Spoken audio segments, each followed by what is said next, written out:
Hey everybody, this video is called The Building of the Temple, and today we continue our pass-through study here in the book of Second Chronicles, where we're going to be looking at the building of the temple.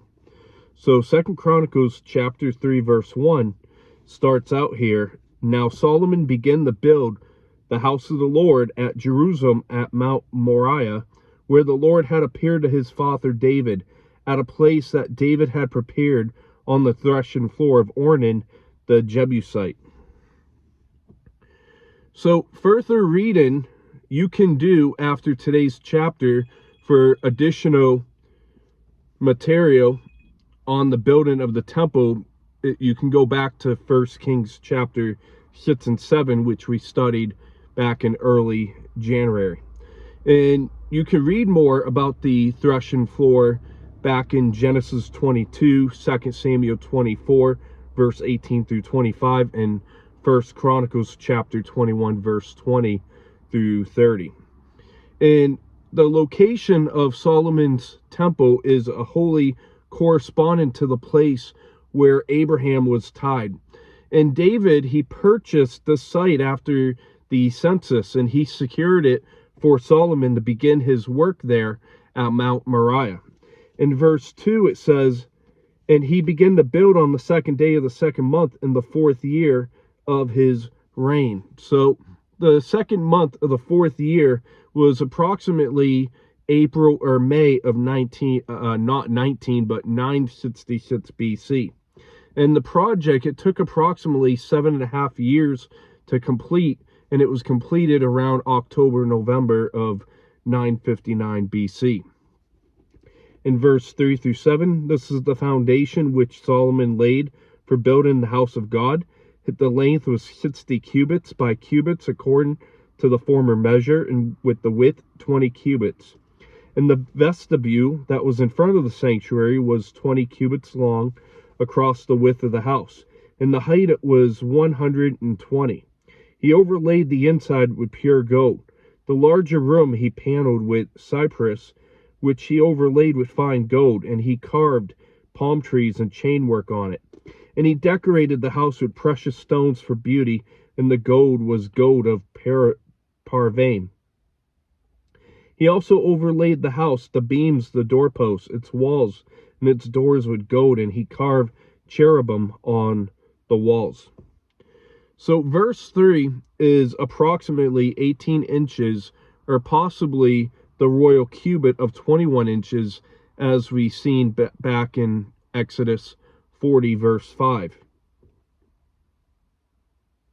And the vestibule of the temple, it brings the length of the entire structure to be about 80 cubits or 120 feet. And the nave is the holy place in verse 5. And Parvaim was an unknown location, but it's believed to be southeast Arabia. And gold was of the finest quality here. We're not talking about fake gold that you might get in a gumball machine. And the description it gives us, it shows us just how beautiful the making of this temple was, and how Solomon spared no expense in making it beautiful. Solomon sacrificed, his father David sacrificed a lot as well. And we see in verse 7 the carving of cherubim on the walls, and it was after the pattern of the tabernacle. And when one person would enter this temple, they would see the cherubim all around, as one would see in heaven. And the angelic beings worship God perpetually in heaven. In verse 8 through 14 it says, "And he made the most holy place, its length according to the width of the house, 20 cubits, and its width 20 cubits. He overlaid it with 600 talents of fine gold. The weight of the nails was 50 shekels of gold, and he overlaid the upper area with gold. In the most holy place he made 2 cherubim, fashioned by carving, and overlaid them with gold. The wings of the cherubim was 20 cubits in overall length. One wing of the one cherub was 5 cubits, touching the wall of the room, and the other wing was 5 cubits, touching the wing of the other cherub. One wing of the other cherub was 5 cubits, touching the wall of the room, and the other wing was 5 cubits, touching the wing of the cherub. The wings of these cherubim spanned 20 cubits over all. And they stood on their feet, and they faced inward. And he made the veil of blue, purple, crimson, and fine linen, and wove cherubim into it. So verses 8 through 14, in verse 8, 600 talents is approximately 23 tons of gold. And 50 shekels is approximately 1.25 pounds. And the freestanding set of cherubim was in the addition to the small set on the ark itself. And you could see more about the veil of the tabernacle back in Exodus 26, verse 31 through 35. And the veil separated the holy place from the most holy place, also known as the Holy of Holies, which was entered once annually by the high priest on the Day of Atonement back in Leviticus chapter 16. And this highly limited access of the presence of God was eliminated by the death of Christ when the veil in Herod's temple was torn in two from the top to bottom. In verse 15 through 17 says, also he made in front of the temple 2 pillars 25 cubits high, and the capital that was on top of each of them was 5 cubits. He made reefs of chainwork as in the inner sanctuary, and put them on top of the pillars. And he made 100 pomegranates, and he put them in the reefs of chainwork.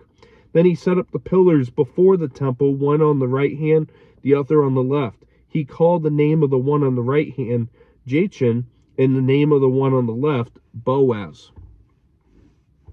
So that's actually where this chapter ends, right in verse 17 here. But when you look back in 1 Kings 7:15, 2 Kings 25:17, and later in Jeremiah 52:51, uniformly it describes the cast bronze irons pillars as 18 cubits high, approximately 27 feet. And most likely this is accounted for because the chronicler gave the combined height of both as they were lying in the modes. And Jachin and Boaz, they were most likely named because of the names rather than in honor of particular people. In Jachin, it means he shall establish, whereas Boaz means it is strength, as we saw back in 1 Kings 7:21. And every time that someone came to the house of the Lord in the days of Solomon, they basically would say, look, there he is in strength. There he shall establish, and in him is strength. And it set them in the right frame of mind to worship the Lord. And when the crowds gathered at the sacrifice in the evening and morning to worship the Lord, the Levites, they led the people stand in front of the temple of these 2 great bronze pillars behind them. And it was always before them that they would have, he shall establish, and in him is strength. And one could say of the house of God itself was Jachin and Boaz. And that temple was established by God and built by the strength of God. And every time they looked at that temple, they knew that God liked to establish and strengthen things. And at that house, people were established in their relationship with God and given strength from the Lord. So to wrap up today's chapter, we see that the chronicler is given descriptions of the building of the temple. And we see the location of the temple and when the construction begins. We see the details of the building in general and 4 main structures to it. And we see the details of the most holy place. And one thing that, we can think spiritually is that Jesus has removed our veil spiritually. And I want to look at Matthew chapter 27, verse 51.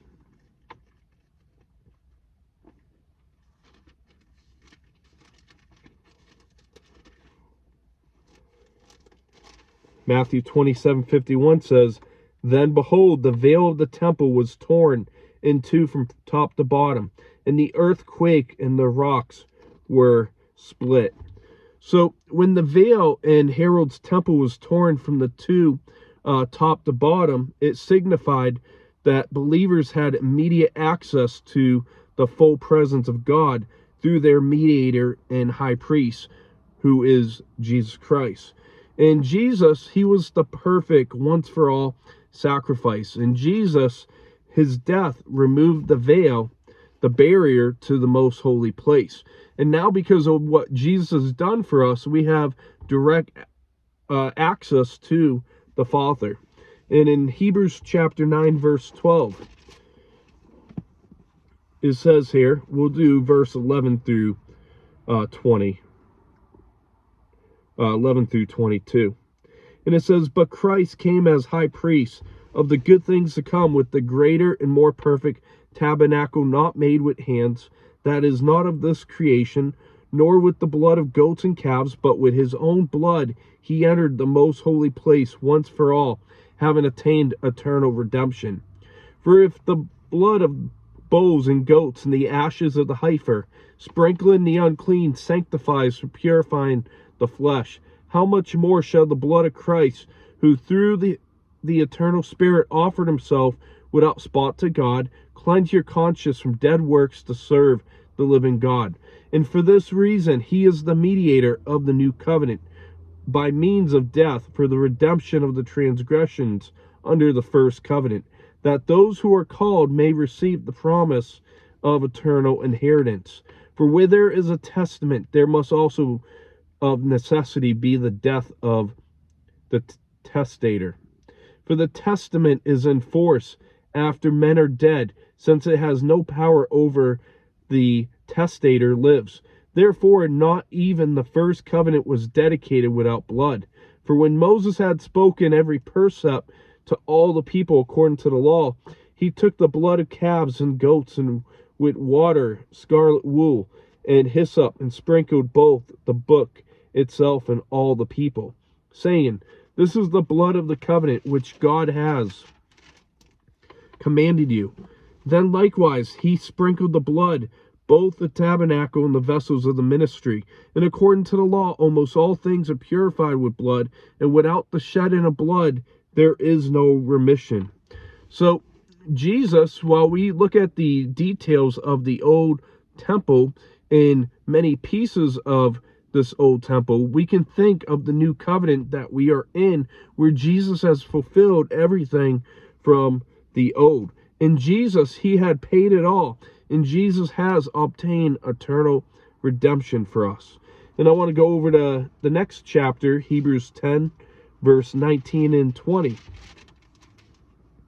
And it says here, Therefore, brethren, having boldness to enter the holiest by the blood of Jesus, by a new and living way which he consecrated for us through the veil, that is his flesh, and having a high priest over the house of God, let us draw near with a true heart and full assurance of faith, having our hearts sprinkled from an evil conscience and our bodies washed with pure water. So the most holy place, because of Jesus being our intercessor, the most holy place is open to us. And we see that the chapter today ended with the chronicler hitting on the pillars of the temple. And that's going to wrap up today's video. We'll see you this upcoming week, as we're going to look next at the furnishings of the temple and its court. So I hope you have a great rest of your weekend. God bless, and we'll see you this upcoming week.